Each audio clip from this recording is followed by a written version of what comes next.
मुसावादा वीर म्हणे सिक्खापदं समाधियामी, खोटं बोलण्यापासून अलिप्त राहण्याची शिकवण मी ग्रहण करतो. याचा फायदा काय होतो?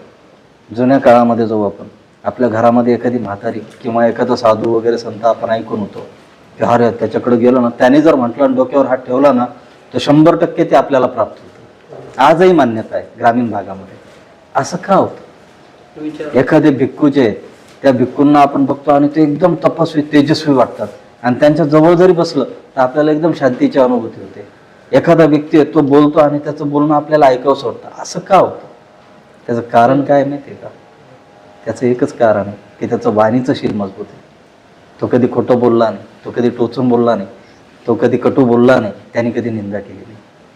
आणि जो व्यक्ती असं शील पालन करतो त्याच्या वाणीमधला प्रत्येक शब्द मंत्र बनत जातो, ती ताकद बनत जाते. बुद्धांनी उगाच हे शील दिले नाही. आणि हे जर माहिती आपल्या आज, हे तुम्हाला माहिती होतं का? तुम्ही ऐकून होते, परंतु अशा पद्धतीने ऐकून होते का?